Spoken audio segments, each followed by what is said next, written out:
Welcome to the Dear Son podcast. First of all, as I normally do, I want to say thank you. There's a ton of content out there that is vying for your attention, and I appreciate you giving this audio or this visual experience an opportunity. And I'm gonna do my best not to let you down. Today, you probably noticed that I'm a little bit more upbeat than the last couple of podcasts, and it is because I don't have to do it by myself today. Today, I have my first guest. We're doing a remote, as you can tell by the Zoom. I am super excited about it because part of this journey for me is tapping into the experiences of other men. Every man has a story about their fatherhood journey and how that informs how they live their life today. So today, without further ado, we have the good Dr. Ron Holloman joining the show. Dr. Holloman, I appreciate you. How you doing today, brother? I'm doing fine, man. Blessed to be here. Honored and humble. Absolutely, man. Tell the people who Dr. Ron Holloman is. If somebody that didn't know you wanted to know who you are, what's the 15, 30-second spiel on the good doctor? Hey, look, man, I'll give you one just shorter than that. You know, people expect me to identify myself as Dr. Holloman, but the best title that I could give is I'm my mama's baby boy. Absolutely. You know, but I'm from Norfolk, Virginia, born and raised, went to college at Virginia State, got my first job at Hampton High, where I was honored to be able to work with some great adults and great kids, such as yourself. Right. That is where we met. And we were having a little bit of conversation before we started rolling in. You know, I know Dr. Holloman as Mr. Holloman initially, right? The disciplinarian, the educator. And then he kind of moved into a big brother capacity for me and all of my crew, really, from Hampton. And now to have this conversation with you as doctor, although, you know, you shy away from leading with that title, it is an honor and a privilege, and I appreciate you gracing the show. So at the Dear Son podcast, you know, this podcast was born out of really an obsessive assessment of my relationship with my sons. So I have a 14-year-old and a 6-year-old son. I also have 3 daughters. Daughters are a breeze, but at least for now. But my sons, man, I started getting nervous because at 14 is when I started to kind of push my father away. Now, he was in the house, so my fatherhood story, 2-parent home, traditional, what one would consider, you know, a good household. My father, no alcohol, no drug stories, no nothing sensational like that. You know, he was engaged in my life, but for whatever reason, I just didn't want his involvement. And it came full circle when I had kids and I needed him. And thank God, you know, he's still here for me to depend on him and tap into his wisdom. But I just couldn't figure out why, to have such a good situation, why would I create so much risk by not tapping into the resource? So tell us a little bit about your fatherhood story, how you came up, and, you know, what that dynamic was like. Well, as I mentioned, I'm from Norfolk, Virginia, and I'm a 3rd-generation educator. And actually, Derek, I don't think any of the guys that I mentored in your group knew that I'm a spitting image of my father. Wow. You know, spitting image, you know, and so actually that's a positive and a negative because, you know, growing up as a kid, it was a negative. I'm not going to lie, you know, ashamed and, you know, wondering why was I, you know, his son, and I attributed all the problems that, you know, growing up to looking like him. You know, I'm just being real transparent with you, and so you know, just growing up, I still try to do, you know, do my best and represent him. But in terms of our relationship, unfortunately, it wasn't the best that it could have been. And actually, and this is kind of some irony because the time that our relationship actually got better was the day that I got the phone call that I was going to be teaching at Hampton High. I mean, it was, you know, I still remember that, getting a phone call. I still remember giving a high five. And then 2 years after then, during that time, actually, is when he was diagnosed with prostate cancer. Wow. So he was diagnosed with prostate cancer in 91.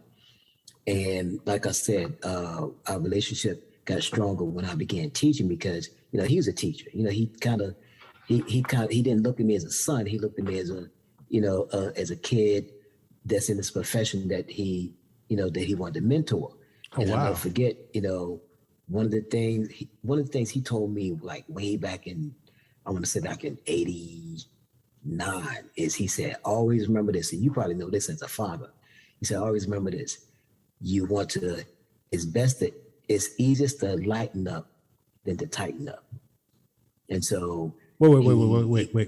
It's easier to lighten up than to tighten up. Gotcha. Okay.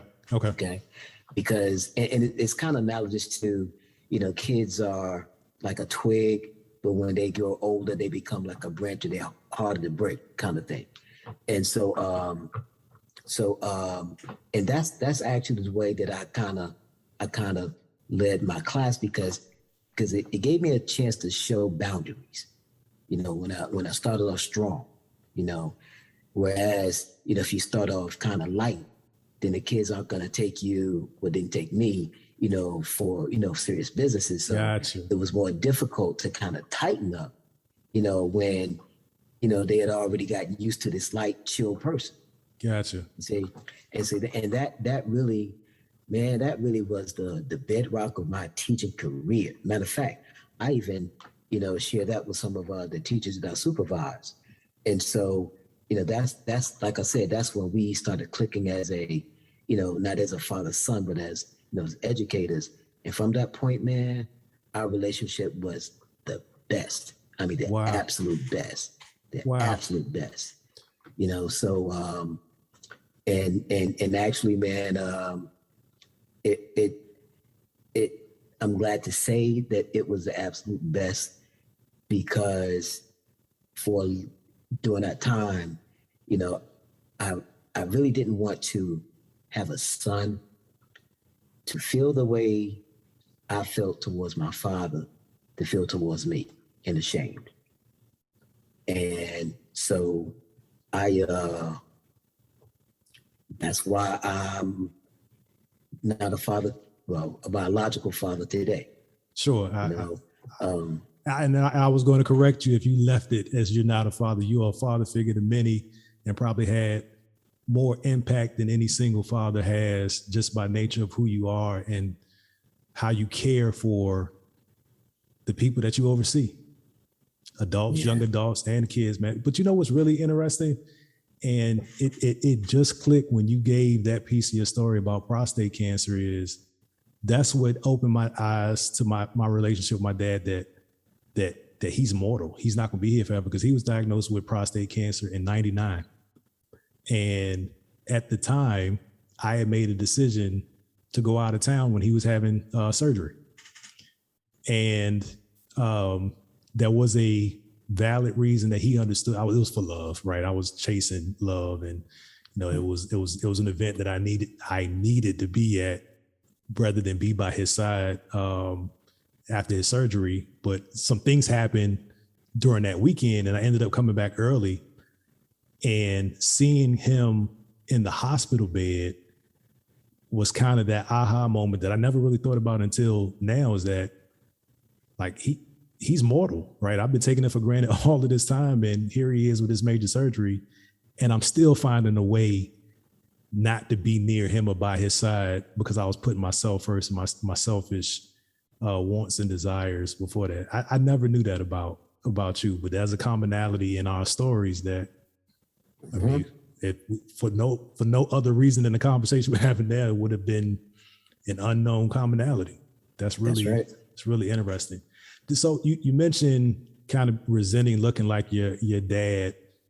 Did that manifest in a way that that maybe got you into trouble, got you in some hot water through rebellious acts or behaviors, or was it just something you kind of internalized and you just simply didn't like it?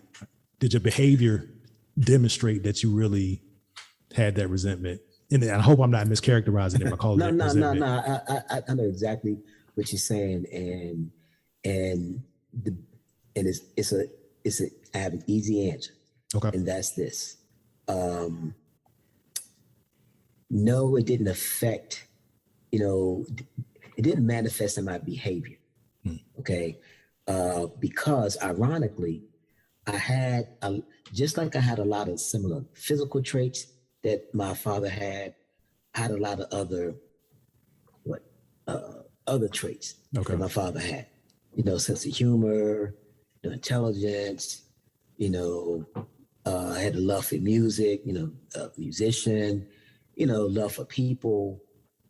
So those are the other things that that I got from him, and those were the things that kind of propelled me to want to work and live towards my potential.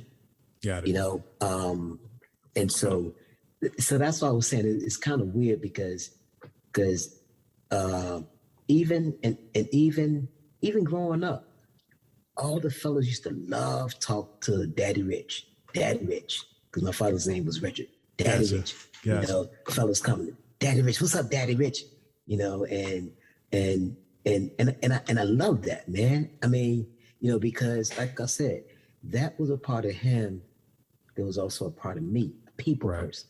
Love being around people and let's just make stuff right, And so it wasn't until later is when I realized that, hey, it's simple, but it's profound. Right. And I realized this when I was at Hampton High. We were part of a group of 9 other teachers going to do this diversity training thing. And that's when I realized then, I said, you know what? I'm good with me because God don't make mistakes. Right. For whatever reason, he saw to it that he wanted me to be the spitting image of Richard Holloman Jr. Right. And it was from that point that I became really cool with it. I mean, even to the point where I was able to joke even more so than before, instead of either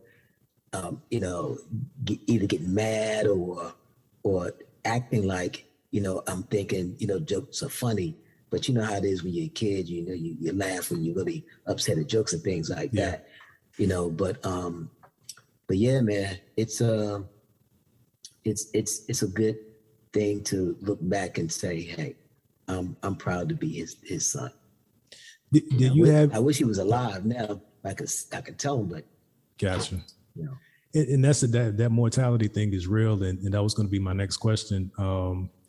While he was alive, did you ever have any conversations with him that gave you insight to how he grew up and maybe why his mannerisms or some of the way that he his behaviors were what they were based on his relationship with his dad? Well, kind of like you, man. Those guys back in the day, they ain't talk like that. They didn't, whereas to us, it's not a big thing to say to a kid or a family member, hey, I love you, man, Right. But they ain't do that kind of stuff, man. Yeah. And the thing is, although they didn't say it, you still felt it. Right. You feel me? Right. And so no, as a matter of fact, my wife asked me that question probably about a couple of weeks ago. I was like, no, he never told me he loved me, but I knew it. Right.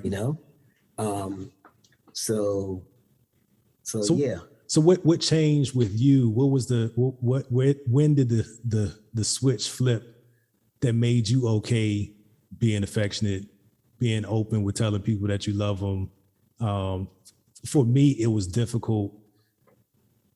My father and I say it now, but I put up a post a couple of weeks ago that I learned the importance of men saying I love you every day to each other from my 14-year-old son, because every time I take him to the bus to drop him off at school, he said, I love you, Dad. And if I didn't catch it, he's not moving until I confirm that I love him as well.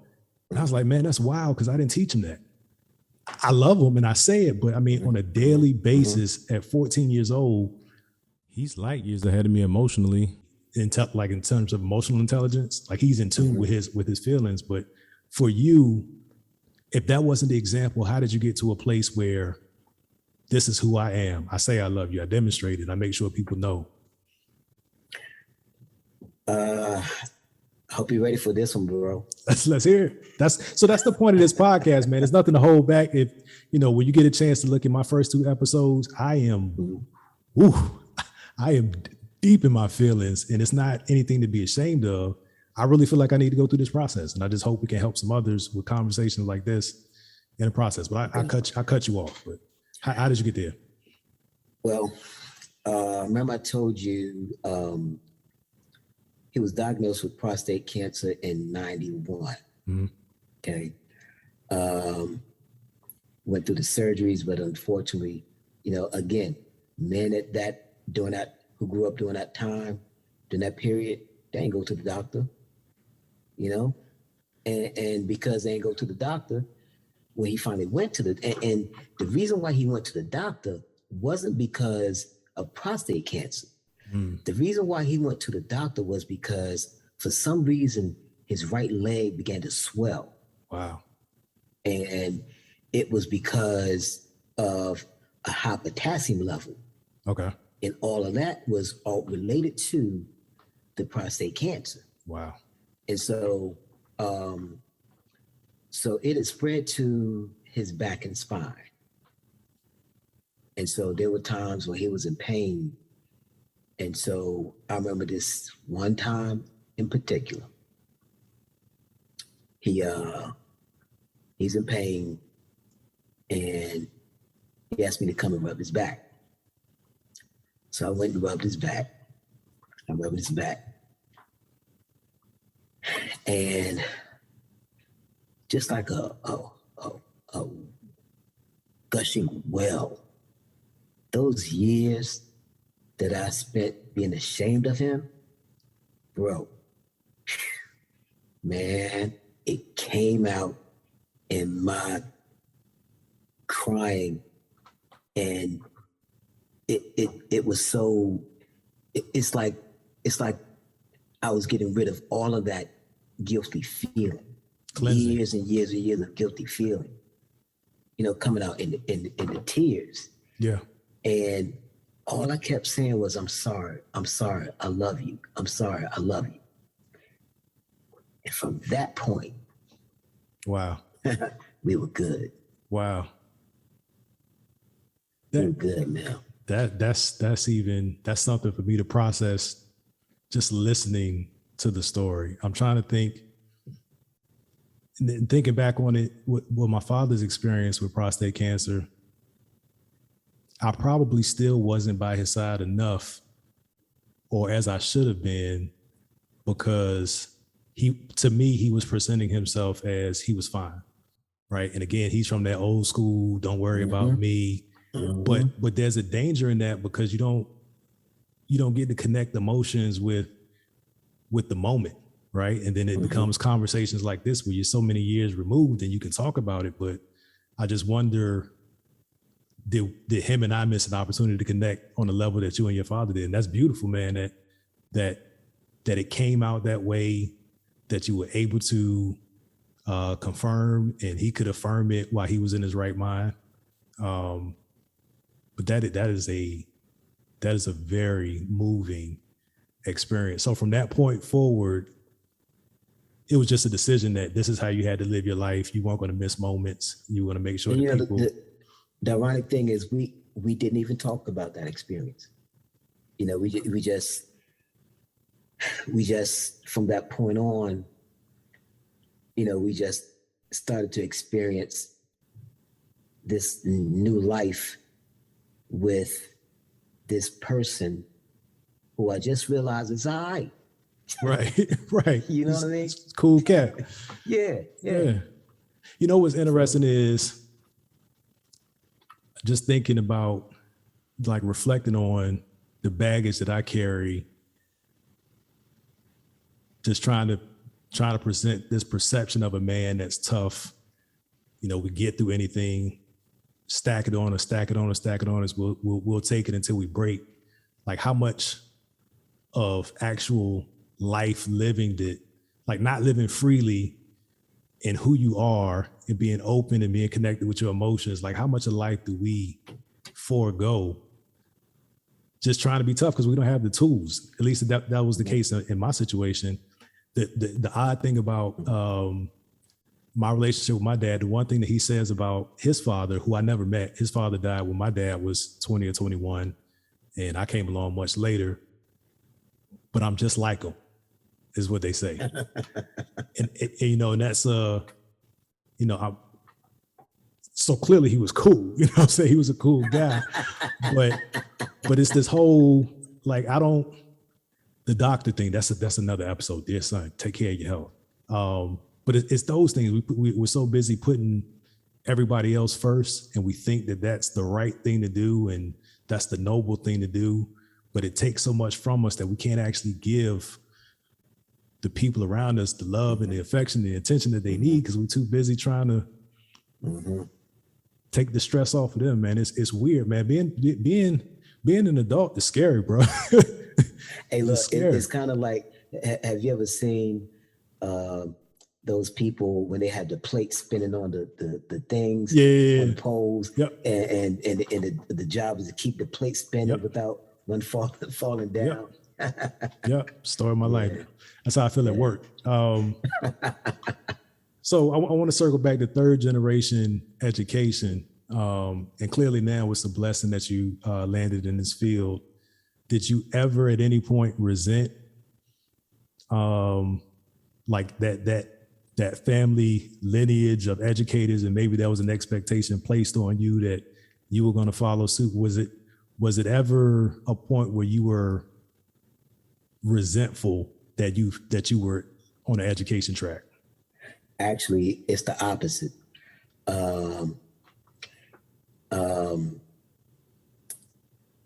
It's the opposite because when I decided to go to teach, I had to go and take some classes at ODU, and I had the student teach.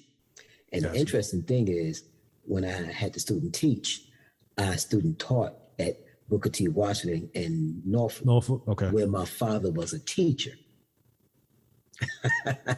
Can't run from it, man. So here it is. I'm doing my student teaching in the school, trying to prepare for my new career at the same school where my father was. And the crazy thing was, one day his brother was a substitute teacher. Okay. So one day there were 3 Mr. Hollamans at Booker T. Booker T. Washington. That's wild. So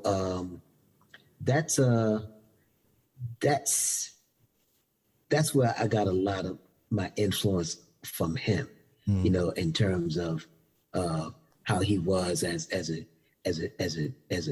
a teacher, but more importantly, like a colleague. Because keep in mind, I'm there doing my student teaching, which basically I'm an unofficial teacher, which means going to meetings and everything. Sure. So I'm going to meetings and everything, and I'm seeing my pop bugging with people, having fun. I'm saying to myself, "Who's that? Hey, who this?" Right. And again, it influenced me to be the kind of educator that I am. So it's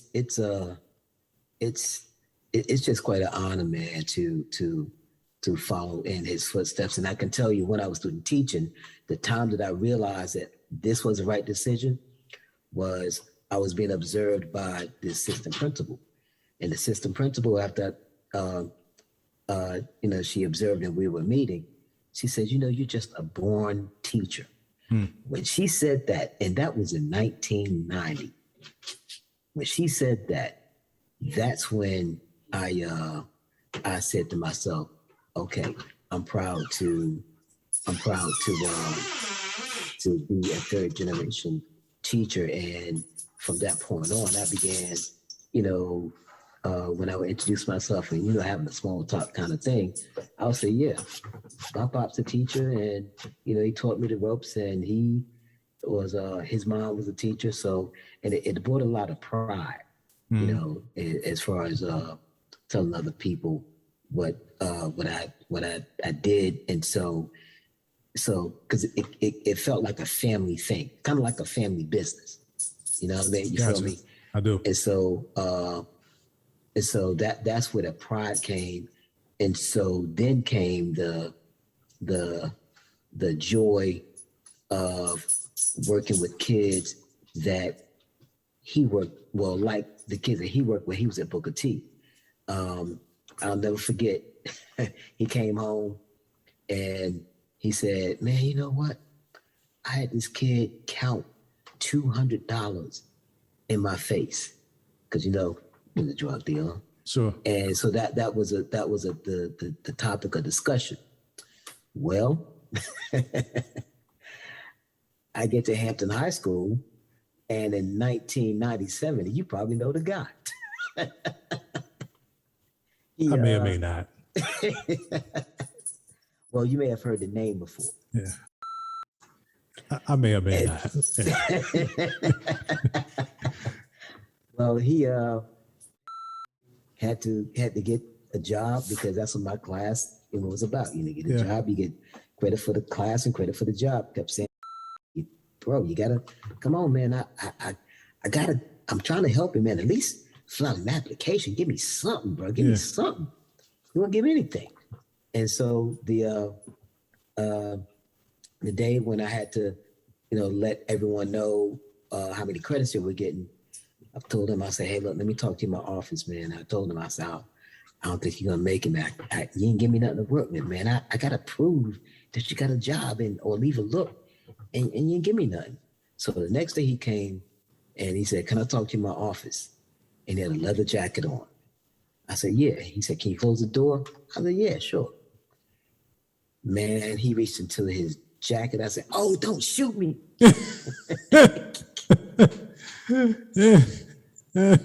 This dude pulled out a plastic bag of 5 knots of $1,000. Put it on the desk.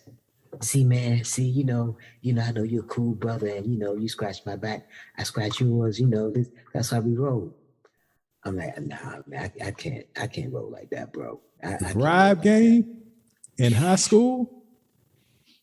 That's aggressive. Baby. That's aggressive. That's aggressive. 5 G's. Wow. So, but the reason why I say that is because similar experiences my father. Pop came home, told us some kid counted $200 in his face. I had to up him. 5 G's. Big bank take little bank. Big bank take little bank. That's crazy, man. So I think you have a unique perspective because you get to see a concentration of young Black boys that are becoming young Black men, and you get to observe them from a unique position. Like what are some of those behaviors? I mean, that was a good example there, but like, are these young boys, are they hurting for and longing for that father dynamic? Is it just true rebellion? I mean, there's a source to how these young guys are acting, right? There's something that's driving it. Mm-hmm.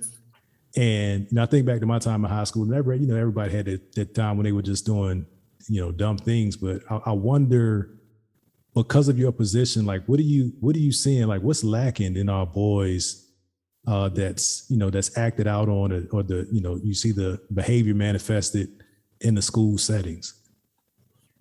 Well, I see quite a few things, man. But I think the difference between these kids these days and how they can be affected versus when you were in school is information overload. These kids got the world at their fingertips. Yep. In that group I was telling you about, 100 Black Men of Hampton, there's a guy that's an FBI forensic specialist. And he said, "Man, do you know that if people realize that the same amount of technology and power it took to send a man to the moon is in these phones. Yeah. I was like, what? I believe And it. so I think that's a huge competition for men these days, well, parents, because, and again, we had these things when I was coming up, and I remember those things. I'll say this: the closest that we had was MySpace. Sure. Okay, but other than that, you know, the iPhone came into existence when 2007, and after that, you know, so you all have to compete. Sure. With your children's time, you know, and I see that as an educator, whereas sometimes the parents have to pick and choose the things that they demand from their kids because they know that their kids can tune them out just like that. And so it's they now I can tell you what they do though. What they do is, so instead of them always, you know, pressuring the kids to, you know, do your homework, you know, take out the trash, that kind of thing. And as an educator, I always throw out this suggestion to say, hey, look, I want to be a part of your village. Okay. So being a part of your village means this. If you have a son that goes to our school and he did well on the soccer field or the football field, I want to let him know that I'm aware that he did well, just like his daddy knows. And I'm going to make a big deal about it. Because to the kid is going to see me as, okay, well, he got just as excited as me doing well as, you know, as my parents or, you know, people in my family. And the same goes the other way around. You know, there have been times when kids have done kid things, and I had to do my job and give them a discipline. But what I would do is I would take that time that I have talking with the kids to have them to understand that, number one, and this is the most important thing, it's not that I don't like them. You know, they think discipline equals you don't like me. Right. Pain equals you don't like me. Okay.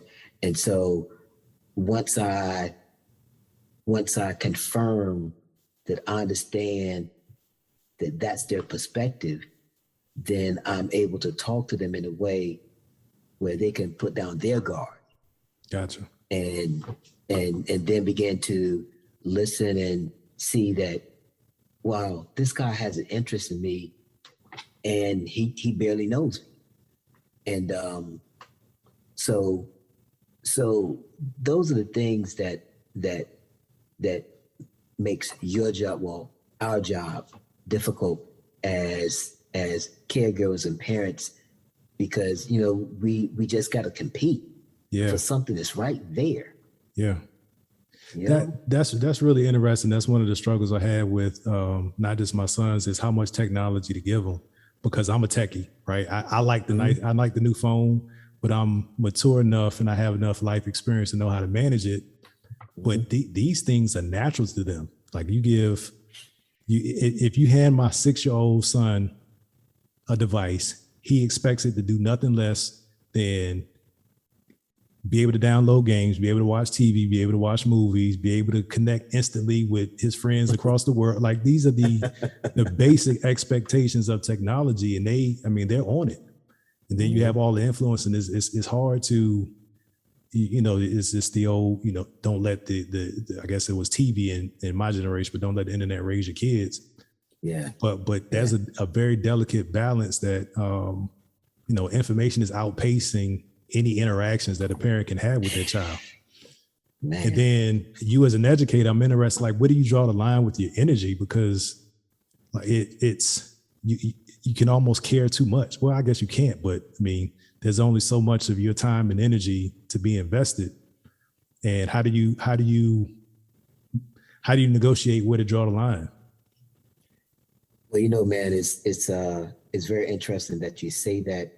Very interesting, because if you don't know where to draw the line, And this is, I'm thinking about what the old veterans used to tell me my first couple of years there as a teacher. Okay. Teacher, and you might even remember them, like Coach Hamilton. Absolutely, Coach Ham. Coach Ham. I can hear him right now. Right, you can't save him. You can't save them all. You can't save them all. Mr. Scott, same thing. And so when they school me to realize that I can't save all the kids, then that helped me to, and I'm not going to say accept, I'll just say deal with better the times that I lost. And I could tell you this, in 13 years of teaching in the classroom, I think I lost probably 9 kids to murder or suicide. Wow. 9 too many. Yep. And so when those, okay, you remember in 95 when the O.J. Simpson verdict came out? Mm-hmm. And remember there was this big thing about this kid that was found hung on the grounds of the Hampton Coliseum, and they were trying to figure out, that was my student. Oh, wow. Yeah, he's my student. Wow. Another student, man, I encouraged to come back because he and I just clicked. My first year, we clicked, and he came back, and no, he went to summer school and finished. And when I learned that he finished summer school, I was happy until I found out that he owed too much money to people, and he took himself out. So you have to find that balance, because if you don't, you will find yourself battling depression because you'll be sunken into the kids that you care for so much, their lives. So to the point, there's a need for self-preservation. Sure. And so that's why the guys had said to me, you can't save them all. And actually, now, those are high school students. And I've been an administrator in middle school and elementary. And so what I've done for those teachers under my supervision, I use that same wisdom that the older guys gave me as a high school teacher, but I'll have to alter it a little bit, because to say you can't save a 19-year-old who has 10 credits and he needs 21 credits to graduate, it's a little easier for someone to say, well, you know what, I can't save him, versus a 5th grader who messed up in school. Right. And, and it's the same thing as the 19-year-old who messed up in school, same thing as the 19-year-old that messed up in school that disappointed teachers, sure, administrators, just like the 5th grader would disappoint his teachers, his classmates. And so when I talk to elementary teachers, I say to them, hey, when I was teaching high school kids, one thing that helped me to save my sanity, that the veteran teachers helped me to understand, was I can't save them all, but I have to have them to understand that they can't have that mentality. They can't have that I can't save a 5th grader. No. Gotcha. And so, but the fact that they may not be able to save that 5th grader 10 years from now, that's the reality of it all. And so, right. Yep. So those are some of the things that I try to use my experience to benefit, those that I supervise. And when I do that, I always, when I discuss my days as a teacher, I always put out the mistakes that I made, because I don't want them to think that, I'm this person that did, so did all these things well, and I messed up, and I'm gonna tell you I messed up, you know. And so and again, that's I guess you could say the benefit of not only the mentors that I had growing up, but the parents that I had. They demanded, you messed up. Yeah, you did it. Ain't nobody else. You did it. So I just been super blessed, man. Super blessed to have my dad, to come into the business, to have older teachers. And when I came into the business, they were like already on year 20. So, they were looking at the dough, in 10 years. Right. So I was able to be with them during that period and, attain some of that wisdom. Matter of fact, that's how I was able to work the Hampton Jazz Festival for those 7 years, and from 94 through 2000, because of Mr. Scott. He taught English at Hampton High. Right. So I benefited from just being around some great people, man. Great people. Sounds like a very fulfilling career, and that story is not yet finished. But one thing that was really interesting in your last comments was the older generation, including your pops, showed you the ropes of how to be successful in your career. Mm-hmm. So we have the capacity at that generation. We have that capacity at our generation to pass along information. Why is it so much easier to do it in a professional context than it is to do it in a life context? Like, here are the tools that you need for life. Those are the conversations I felt like I was missing. And again, it was probably because I was pushing my pops away. But I just feel like there's such a disconnect from one generation to the next, especially in the Black community. There's this, sense of, I went through it and it made me stronger, and that you need to go through it. It's like we don't set ourselves up for the next generation to leap, to close that wealth, that education gap. And I don't think it's all ignorance. I don't think that we're, not educated or unlearned and don't have any information, but for whatever reason, it seems to be this thing of, if I went through it, then you need to go through it so you can figure out on your own. And I can't put my finger on it.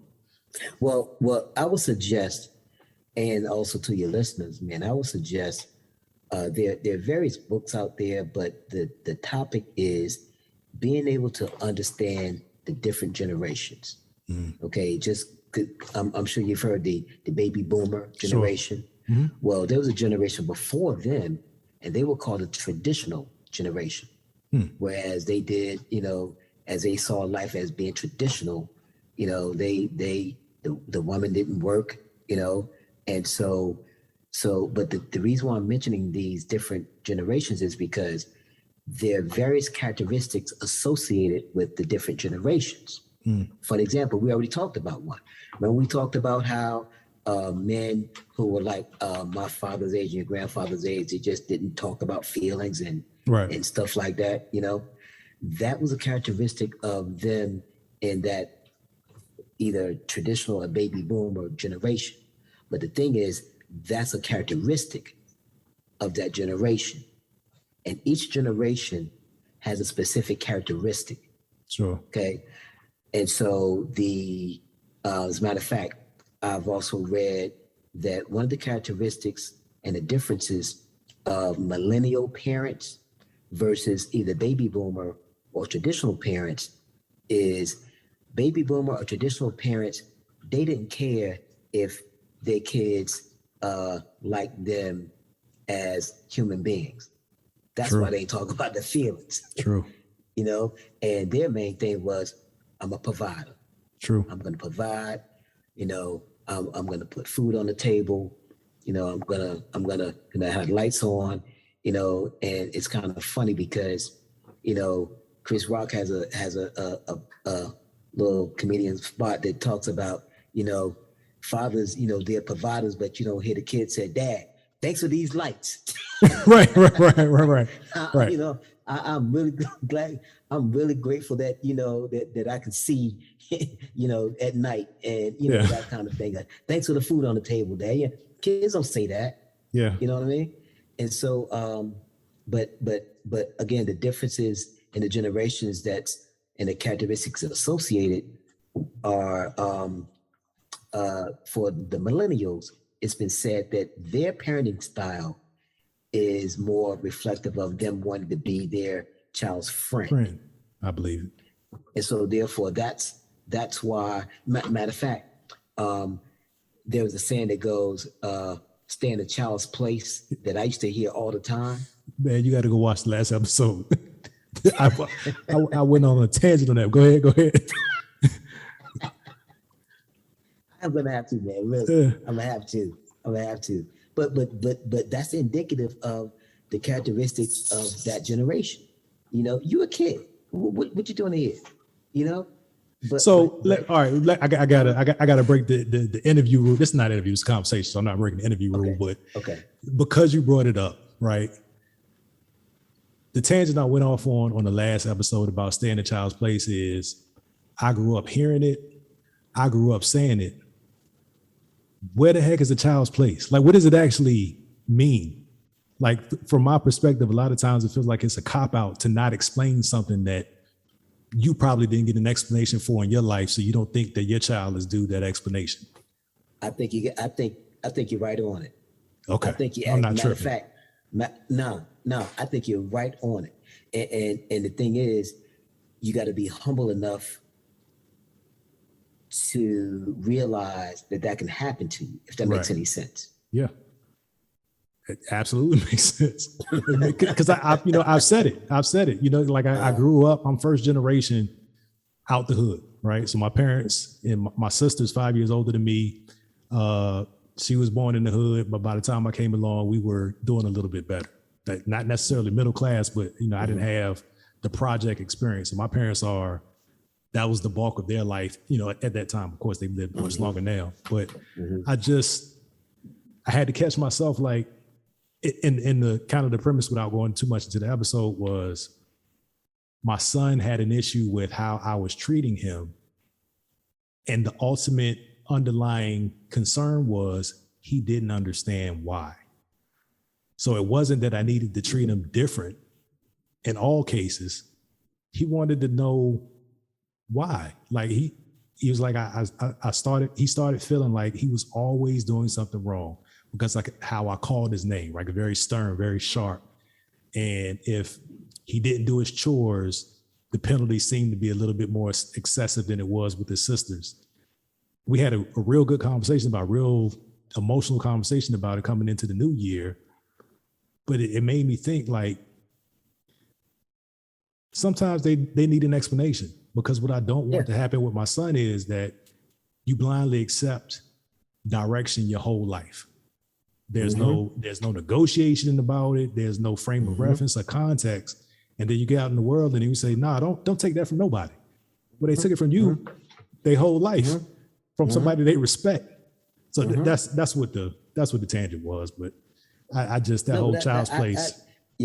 I'm gonna have to listen to that one, man, because I can hear a whole lot coming from that. Yeah.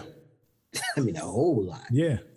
And it was me, like, this whole journey is me accepting responsibility for where I haven't been at my best, right? Whether I knew to be, whether I lacked the tools, whether or not I lacked the intelligence. And I'm creating these conversations so it doesn't have to be repeated. Right? I'm obsessive with it not being repeated in my family, but I think, like, and the more that I have these conversations, that this is more common than unique to me. No matter what your story was, what walk of life you came from, there's this theme of we're missing opportunities to prepare our children. And like I said, I'm very focused on my sons. There's an expectation that the world has, or a perspective that the world has of Black men because you're a Black man, right? And I told my son, when he walks out of the house, the world doesn't have the benefit or even care about knowing what his backstory is. He's Black, right? So I go overboard trying to prepare him, but I wasn't giving him the context. So for him, it was just, Dad is bugging, right? He's not telling me anything. So, like, this is part of my journey, is being more aware of that and figuring out how to how to have these conversations with my sons, how to communicate. And I know I need to start even earlier with my younger son. And, you know, the more that I replay it, I'm just thinking about all the opportunities I missed with my dad and can't imagine what he missed with his dad because they didn't communicate. So let me ask you this question. Sure. What do adults identify themselves as? They mostly identify themselves by their profession, right? You know, I'm a teacher, a firefighter, you know, generally. Bruh, put aside 40 minutes to listen. Because the last episode I was talking about my job became my identity. And that's and that's what I focused on to the detriment of my children.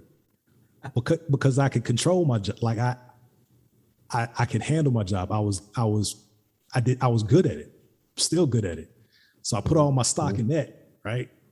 While I'm putting stock in that, providing for them, I'm not having conversations with them about what this means for you to have this life and what I expect in return. So now I'm just frustrated because they're not living up to an expectation that I never communicated. And then I just focus more on work, get a little bit more successful, be able to have a little bit better life, create a little bit more better opportunities for them. Now my expectation is rising, but I still never had the conversation about what I expect from them as my children. Well, let me ask you this question. What do children identify themselves as? And I'll just, you know, for time's sake, I'll just, you know, give you, children identify themselves as either what grade they're in or what school they go to. Because that's their life. You feel me? That's their life, you know? And kind of on the low, you know, just kind of notice how your kids introduce themselves to strangers. They're going to say, I'm in the 10th grade, I go to such and such school. Right. Okay. And so the reason why I'm saying that is I would suggest for you to do something to show how involved you are in your child's life. And you can do it in a very simple way. And that's this. I would encourage you to make an appointment to meet the principal of the school of the kids where they go to. The reason for that is this. One, you want the head person to, whenever they see your kids, to connect your kids with the man that they met. Right. Okay. And another benefit of that is this. I tell parents all the time, don't put your trust in a building of a school or the name of a school. Because I'm going to tell you, man, I work at a gifted center, the creme de la creme school in Hampton. Okay. And some of the stuff that I see, that had I been a parent, I would be livid at the gifted center. Wow. And so there are people who put their trust in that title. My child goes to the gifted center, not knowing there's some people working at gifted center that may have some issues. Right. I'm being 100. Yeah. Okay. And so because that's reality and because that can possibly exist, the reason why I suggest for you to just make an appointment just one time, is once you make a connection with that principal, then from that point on, whenever that principal sees any of your kids with his colleagues, he's going to say, I met that kid's father. He's right. A pretty nice man. That's how you can grow and become involved in your kids' life with the major decision makers. Gotcha. You feel me? I do. Whereas if one of your kids come home and tell you there's something crazy that their teacher told them, guess what? The relationship that you'd already established with the principal will make it so that you will be comfortable calling him. They'll be comfortable receiving your call. Right.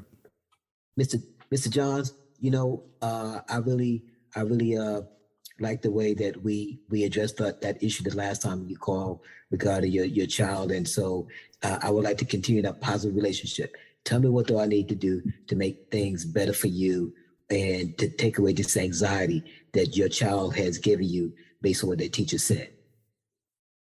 Makes perfect sense. You ain't gotta, and see, the thing is, what typically happens is kids go home, kids tell the parents what happened, parents get pissed off, reach out to the teacher. And sometimes the administrators don't even know about it. But the parents are so pissed at the teacher because that parental protection thing comes over them. Yeah. Let me get that person who made my child feel like this. Yeah. You feel me? I've and so lived it. So that's why they spend the bulk of their energy towards the person who has the least amount of power. The classroom teacher. Makes sense. So that's the role that I try to play as an educator. Sure. And as a quasi parent. I always try to, position myself by saying, hey, look, I'm not trying to take over. I just want to be a part of your village. Sure. And, Sure. Hey, that is, you drop some valuable jewels or game or whatever the kids say. I'm definitely going to apply that because there's a lot of wasted energy with the teachers, and that's probably not their focus is so widespread and everybody's coming at them. You probably do need to take it up a couple levels, and I'm definitely going to implement that. Well, hey man, this has been, I know we just scratched the surface on a lot of stuff, but I really appreciate this conversation. It has opened my eyes and broadened my perspective on a couple of different things. And I'm gonna have to play this back and process some of the things that you said. The way that I want to end these conversations with guests is with a segment that I call Father to Father, right? And that's where I seek some advice from the guests that they would give me as a father, that they got from their father, that they provide, that they have derived from their role or experience as a father. But in your particular case, I want to know what Daddy Rich would say, man. All your friends loved him. He was beloved. What would Daddy Rich tell me, man, at this stage of my life? What game would he give me? I know exactly what he would say, man. Let's hear it. I know exactly what he would say and why he would say it. He would say, especially to your two boys, show your kids your emotions and your vulnerabilities. Sure. Because when you show your kids your emotions, but more importantly, your vulnerabilities, then you'll be coming down from your perch and you'll be viewed by your kids as being human. Because you're a parent, you up there, you're in the stars, okay? And when you show that you're vulnerable, that means that the kids will know that it's okay to be wrong. You see, sometimes kids equate being wrong with being bad. And so you show your vulnerabilities, and for your boys, it's okay for them to cry. There's a lot of emotional damage if there's a kid who doesn't understand, a boy who doesn't understand that crying is nature's way of giving you therapy. And if you don't tap into that and demonstrate it and model it, they'll be missing out on their Daddy Rich. No better way to end it, man. Again, Dr. Holloman, I appreciate you, man. You are the inaugural guest with this platform. I hope at some point we can circle back sometime down the road and see if we have to, bro. Yeah. We have to. Absolutely. Absolutely. But I want to say this. I hope I'm not out of order. Sure. By saying that, seeing you, first of all, I told my wife before, I got on, I said I wanted her to meet you. I said, because, this is a guy that his email is table for 7. And I told her, you live in Dallas, but more importantly, man, you and the other guys, I tell my wife this all the time, and it's not just Ronald, it's all the other guys, man, that I was blessed to be able to have a small, tiny part, of your life as kids, and to see you all as grown men and contributing as grown men, man, it's just such a humbling feeling and a blessing to see that I was being used, and as I was being used, look at how these young men have turned out. Sure. So I'm just so ecstatic, man, to see you like this. Words can't even express, man. I'm humbled by it. You're not out of place, not because you complimented me, but I appreciate that. And I'm not out of place in speaking for the team that, we need to hear that. We appreciate that. And we appreciate you, man. It's something to be able to have a connection with an authoritative figure at one point in your life. And then they watch you and they're invested in how you mature and you grow, and they give you advice, whether it's daily, annually. I mean, it all matters. And I think you're one of the guys that it means something to us to know that you're proud of us. And I don't have a long list of those people, quite honestly. So thank you. Your flowers, while you can at least virtually accept them.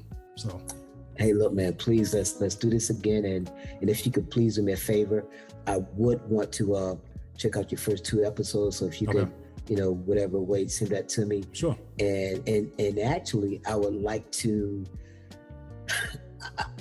at some point be a small part of this. And the reason why I'm saying that is because March 25th, 2020 is the first day that some VSU alumni got together and started a VSU prayer call every morning. Okay. And it's been in existence for 540 days. Gotcha. And this upcoming Saturday is going to be the last day. So I'm going to need something to, to become involved in. Yeah. Transfer of energy. Yeah. There you go. Yep. There you go. So I've been getting some feedback around where this could possibly turn into a community program. I'm here for it. There's nothing vain about this for me. This is a true journey. I'm just sharing it. I'm being vulnerable. I'm trying to, demonstrate to my sons that it's okay. And, they're going to be part of the podcast at some point too, when they're comfortable, because I want to make sure that, that they're checking me, right? I'm not getting up here purporting to be something that I'm not, and doing all of these things, but I'm for it, man. Of course we'll stay connected, but let's be intentional about that. Next time you come home, man, please, let's break bread. Yeah, well, last time I was home, it turned into a whole thing, which is another podcast. I came there for vacation and stayed for surgery. And that's a whole nother thing. But yeah. You kind of told me about that a little bit. Yeah.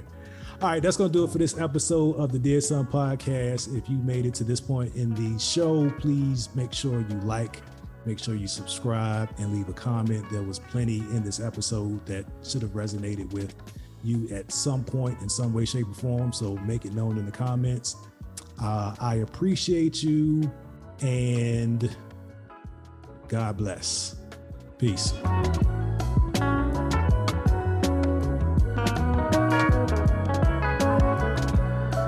The Dear Son Podcast is produced by D. John's Live Studios. All rights reserved.